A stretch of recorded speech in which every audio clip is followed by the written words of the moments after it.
안녕하세요. 책 읽어주는 편안한 엄마입니다. 오늘 읽어드릴 김동인의 단편소설 순정은 순정이라는 주제를 중심으로 남녀간의 지고지순한 사랑인 연애, 부부간의 애틋하면서도 엇갈린 사랑에 대한 부부애, 그리고 친구와의 진실된 우정에 관한 이야기, 우애를 담고 있습니다. 짧지만 옴니버스 형식으로 전개되어 각기 다른 감동이 진하게 전해지는 이야기 속으로 들어가 보도록 하겠습니다. 김동인 지음 순정. 연애. 북경으로 동지사가 들어갈 때였다. 동지사란 조선시대 매년 동짓달에 중국으로 보내던 사신을 말합니다.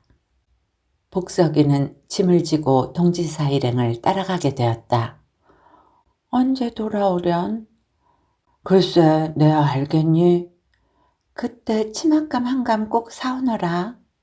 시끄러운 것, 2번 부탁 안 해도 어련히 안 사오리. 복석이와 용녀의 작별은 눈물겨운 장면이었다. 놓았다가는 다시 부여잡고, 부여잡았다가는 다시 놓고, 밤을 새워가면서 서로 울었다.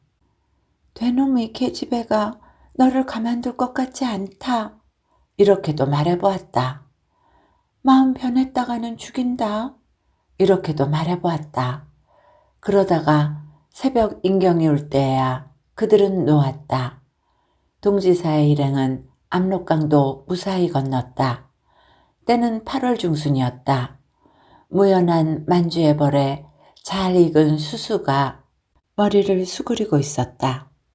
그 밭 사이에 뚫린 길을 쉬 소리 용감스럽게 동지사의 일행은 북경으로 길을 갔다. 짐을 지고 따라가는 복석이의 눈에는 멀리 지평선 위에 용녀의 얼굴이 어른거렸다. 화상을 따다가 붙인 듯이 지평선 위에 딱 붙어서 아무리 지우려야 없어지지를 않았다. 복석이는 그것을 바라보고 빙그레 웃고 하였다. 압록강을 넘어선 지 열흘 만에 복석이는 수토불복으로 넘어졌다. 수토불복이란 풍토나 물이 몸에 맞지 않아 위장에 병이 남을 듯합니다. 복석이는 울었다. 억지 썼다. 나를 여기 버리고 가는 것은 소백정이라고 때도 써보았다. 그러나 동지사 대사는 복석이의 병 때문에 지체할 수가 없었다. 그의 병든 몸은 산설고 물선 곳에 혼자 떨어졌다. 그리고 동지사의 일행은 여전히 북경으로 길을 재촉했다. 열흘이 지났다. 복석이의 병은 완쾌되었다. 아무리 낯선 수토라 할지라도 철석 같은 복석이의 건강은 당할 수가 없었다. 그는 동지사의 뒤를 따르려 하였다. 그때 마침 다행으로 같은 길을 가는 어떤 중국 사람을 만났다. 그들은 사흘을 동행하였다. 그리고 사흘째 되는 날 저녁, 그들은 어떤 분홍의 집에서 하루를 묵게 되었다. 밤이 되었다. 복석이가 용녀의 일을 생각하면서 혼자 기뻐할 때였다. 갑자기 문이 열리며 되놈 서넛이 달려들어서 복석이의 따귀를 떨어지라 하고 때렸다. 영문을 몰랐지만 복석이는 반항하였다. 그러나 사람의 수요로 4대 1이었다. 그날 밤 그는 결박을 당하여 움에 갇혔다. 이튿날 그는 벌판에 끌려나갔다. 하루 종일을 농사 추수에 조력하였다. 밤에는 또한 결박하여 움에 가두었다. 낮에는 또 일을 시켰다. 20일이 지났다. 그동안에 그는 손짓 눈짓으로 자기가 10년 기한으로 이 집에 팔렸다는 것을 겨우 알았다. 그때에 그는 19살이었다. 그는 이를 갈았다. 그러나 어찌할 수 없었다. 밤낮을 파수병이 그를 지켰다. 끝없이 긴 하루를 지나면 또한 끝없이 긴 새날이 이르렀다. 긴 새날이 이를 때마다 그는 용녀를 생각하고 10년을 어찌 지내나 하였다. 1년이 지났다. 아, 1년이라는 날짜가 얼마나 길었을까. 그러나 이상타. 지나고 보니 꿈결 같은 1년이었다. 어느 틈에 지나갔나 생각되는 1년이었다. 그것은 벌써 만기의 10분의 1이었다. 이렇게 10번 지내자 그는 결심하였다. 어언간 10년도 지났다. 지나고 보니 꿈결 같은 10년이었다. 오늘이나 놓아주나 내일이나 놓아주나 아, 6년은 아직 살아있나. 이렇게 기다리던 끝에 그는 뜻밖의 선고를 받았다. 다른 분홍에게 새로운 20년의 기한으로 다시 팔린 것이었다. 처음에는 그는 혀를 끊으려 하였다. 그러나 용녀를 생각하고 중지하였다. 또 20년을 참자. 그는 용하게도 이렇게 결심하였다. 새집에서도 또한 10년이란 날짜가 지났다. 그때 그는 40에 가까운 나이였다. 그는 중국과 외나라 사이에 난리가 있다는 것을 바람결에 들었다. 그 뒤를 이어 대국인 중국이 졌다는 소식도 바람결에 들었다. 외나라가? 그것은 과연 뜻밖이었다. 아, 그동안 6년은 잘 있나? 조선이 독립하여 한국이 되었단 풍문도 들었다. 동지사라는 것도 연전 없어졌다는 것도 들었다. 그럴 때마다 그는 용녀를 생각하고 한숨을 쉬고 하였다. 장개석이 천자가 되었다는 소식이 전하면서부터는 그런 시골 중의 시골에서도 uk적하였다. 종들도 모두 노연한다고 종들 사이에서도 수근수근하는 공론이 많았다. 그때 복석이는 벌써 70이 가까운 나이였다. 마침내 복석이도 노여났다. 그러나 그것은 장대인의 덕이 아니고 나이 많아서 농사에 종사하지 못하게 되었기 때문이었다. 아, 기나긴 날짜였다.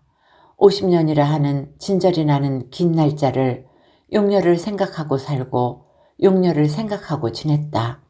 노연한 때에는 그는 용녀의 한마디밖에는 조선말을 잊은 때였다.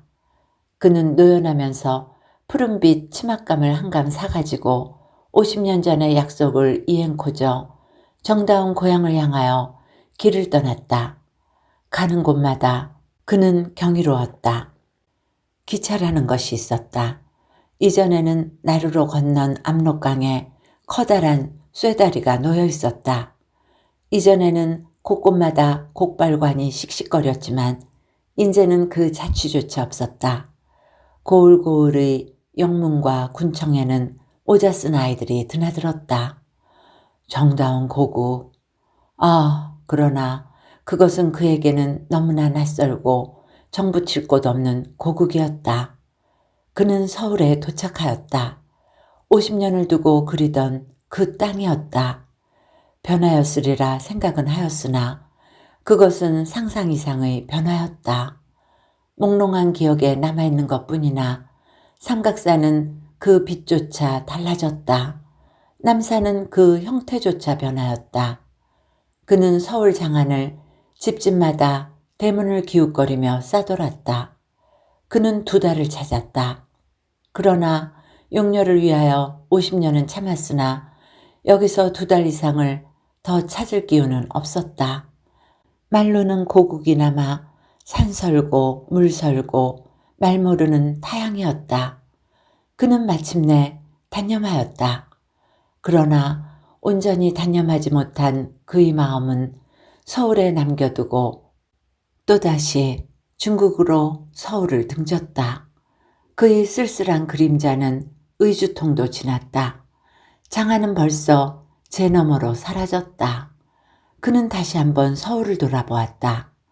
그리고 침을 탁 뱉은 뒤에 몸을 바로 하였다. 그때였다. 그는 뜻밖의 자기의 연함은 간 앞에 용녀의 뒷모양을 발견하였다. 그는 뛰어갔다. 당신, 너무 억하여 이 한마디밖에는 하지 못하였다. 왜 이래? 노파는 획 뿌리치며 돌아섰다. 그때 복석이는 50년 동안을 잠시도 잊지 못하였던 그 두 눈동자를 보았다. 당신 소리가 연하여 그의 입에서 나왔다. 노파도 마침내 알아보았다. 이게 누구냐? 복석이로구나. 둘은 마주 부여잡았다. 이제 다시 놓았다가는 영구히 잃어버릴 듯이 힘을 다하여 쓸어안고 통곡하였다. 좀 뒤에 행인들은 웬 더러운 중국인과 조선노파가 앞에 푸른 비단을 펴놓고 서로 외콩을 까먹으며 기뻐하는 양에 경의의 눈을 던졌다. 얼마 뒤에 이 70난 총각과 70난 처녀의 결혼식이 있었다. 신부의 몸은 푸른 중국 비단으로 감겨 있었다. 부부의 당신 지아비가 금년 봄에 병들어 죽었어. 만리밖에 돈벌이하러 남편을 떠나보내고 혼자서 외로이 집을 지키고 있는 아내에게 이런 소식이 왔다. 그때 아내는 태중으로 거의 만삭이 되어 있었다. 얼마 뒤에 아내는 옥동자를 낳았다. 산후도 경쾌히 지낸 뒤에 아내는 삭배를 짜기 시작하였다. 천하만사를 모두 잊은 듯이 젊은 과부는 배짜기에 열중하였다. 1년이 지났다. 어린애는 해들거리며 발발 기어다녔다. 젊은 과부는 때때로 뜻하지 않게 배짜던 손을 멈추고는 어린애를 내려다보고 하였다. 또 1년이 지났다. 어린애는 쿠둥쿠둥 뛰어다녔다. 쉬운 말은 다 하였다. 젊은 과부의 눈물 머금은 사랑의 눈은 어린애의 생장을 돕는 가장 좋은 걸음이 되었다. 어린애는 날이 보이게 커갔다. 어린애의 세 돌이 지났다. 천하만사를 잊은 듯이 배짜기에 열중하였던 젊은 과부는 배짜기를 중지하였다. 그리고 그 사이에 모은 돈을 세어보고 이웃집을 찾아갔다. 엄마 언제 와? 열밤 자고 오마. 그때는 아버지도 같이 오지? 같이 오고 말고. 앞서는 눈물을 감추고 젊은 과부는 제 가장 사랑하던 아들과 작별하였다. 그 사이에 3년 동안을 삭배를 짜서 모은 돈을 어린아이와 함께 옆집에 맡긴 뒤에 수로 천리, 육로 천리에 먼 길을 떠났다. 제주도에서 백두산까지, 남쪽 끝에서 북쪽 끝까지 생각만 하여도 진저리가 나는 먼 길을 젊은 과부는 수중에 돈 한 푼 없이 떠났다. 없는 남편의 뼈를 거두어 오고자 먹을 것이 없을 때에는 솔잎을 씹었다. 산골짜기 바위 틈에서 자기가 예사였다. 큰 집에 가서는 동냥을 하였다. 마을에 가서는 상리를 하였다. 이리하여 열밤 자고 오겠다고 자기 아들에게 약속한 젊은 과부는 집을 떠난 지 1년 만에야 백두산 벌목터까지 찾아갔다. 제주도에서 왔던 사람의 무덤. 이러한 몽롱한 질문을 하면서 이 벌목터에서 저 벌목터로 찾아다니던 그는 석 달 만에야 그 제주도에서 왔던 사람의 무덤을 얻어냈다. 사람의 독한 마음은 능히 하늘빛을 어둡게 할 수 있는 것이다. 몇 해 동안을 단지 이 한 덩이의 흙더미를 찾기 위하여 애쓴 그녀는 마침내 여기서 발견하였다. 그는 나뭇개비를 하나 얻어다가 그 무덤을 팠다. 그리하여 무서움도 모르고 밤을 새어가면서 뼈를 추려 가지고 온 치룽에 넣은 뒤에 그는 그 자리에서 처음으로 통곡을 하였다. 4년에 가까운 날짜를 참고 또 참았던 울음이었다. 사흘을 머리를 풀고 통곡을 한 뒤에 그는 산을 내려왔다. 소문이 벌써 퍼졌는지 산 아래 마을에는 사람들이 수군거리며 그를 기웃기웃 들여다보았다. 젊은 과부는 머리를 수그리고 걸었다. 그의 등에는 가장 그의 사랑하던 이의 해골이 지워있는 것이었다. 사랑은 가장 큰 것이다. 사랑은 모든 것의 위에 선다. 사랑하는 이를 등에 업은 그는 발걸음조차 가벼웠다. 이제는 사랑하는 이의 아버지 없이 남겨진 아이를 기르는 귀한 책임이 그에게 있었다. 고향의 길로 둘째 걸음은 첫 걸음보다 더욱 빠르게 다시 육로 천리, 수로 천리의 길을 떠난 그는 어떤 동네에 들어갔다. 그것은 그 해골을 파낸 곳에서 이틀 길쯤 되는 곳이었다. 그녀는 시장함을 깨달았다. 한 술의 밥이라도 얻어먹을 양으로 어떤 집 문간에 섰다. 남의 집 문간에는 서는 것도 한두 번뿐이랴만 등에 사랑하는 이의 해골을 업은 이때에는 그것도 그다지 고통은 아니 되었다. 그는 거기서 없은 줄만 알았던 자기의 남편을 보았다. 어떤 여인과 살면서 그 집 주인 노릇을 하는 남편을. 여보. 모기 소리만한 소리가 짐짓 여인의 입에서 새었다. 역시 모기 소리 같은 소리가 남편의 입에서 새었다. 여인의 등에 졌던 치릉은 저절로 미끄러져서 힘없이 땅에 내려졌다. 여인의 오른편 무릎이 땅에 닿았다. 그 뒤를 따라서 왼편 무릎도 닿았다. 그 다음 순간 여인의 몸은 넘어지는 고목과 같이 땅에 쓰러졌다. 넘치는 순정을 발에 밟힌 젊은 여인은 너무 억하여 그 자리에 쓰러진 것이었다. 이리하여 그녀는 거기서 영원한 잠이 들었다. 우애. 자네 요즘 뭘로 소일하나? 그저 그렇지. 길에서 만난 C가 물어볼 때 A군은 오만하게 이렇게 대답하고 지나가 버렸다. C는 A군의 동창생의 하나인 재산가요. A군은 무직자였다. 오, A군, 요즘 생활이 어떠시오? 노형, 아픈 데 있어? 다른 친구가 길에서 만나서 물을 때 A군은 불육해한 듯이 이렇게 대답하고 휙 지나가 버리고 말았다. 그 사람은 어떤 회사의 고급 사원이었다. 자네 요즘 용처 벌이나 하나? 자네나 돈 잘 벌어서 부자 되게? 또 다른 친구에게는 이렇게 대답하였다. 그 사람은 장사하는 친구였다. 남이 아무 짓을 하든 무슨 관계야? 자기네들이나 어서 돈 잘 벌어서 잘 살지? 친구들이 자기에게 무난하는 것조차 A군에게는 수모와 같았다. 이전에 학교에 같이 다닐 때에는 모두 벗이었다. 그러나 일단 교문을 나서서 빽빽이 자기의 업에 달려든 다음부터는 모두들 적이 되었다. 부잣집 아들은 호강을 하였다. 재산이 있는 사람들은 월급쟁이가 되었다. 재산 없는 사람은 그래도 제 직업 하나씩은 붙들었다. 그러한 가운데 혼자서 아무것도 못하고 놀고 있는 A군이었다. 친구들이 그를 만나서 무얼 하고 있느냐고 묻는 것은 A군에게는 마치 나는 이러이러한 일을 하는데 자네는 뻔뻔히 놀고 있나 하는 듯이 들렸다. 이제 언젠가는 그는 주먹을 부르주며 때때로 생각했다. 겨울이었다. 일 없이 하루 종일 거리를 헤매던 A군은 저녁 때 무거운 다리를 집으로 돌렸다. 늙은 어머니를 어쩌나, 병신 누이 동생을 어쩌나, 모두가 그에게는 근심뿐이었다. 아, 날도 춥거니와 세상도 춥다.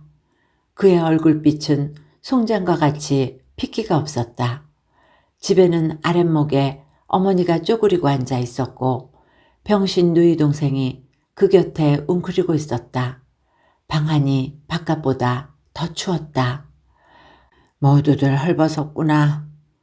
A군은 방안을 둘러보았다. 책상 귀에 무슨 편지가 놓여 있었다. 아까 누가 두고 가더라. 오늘 누가요?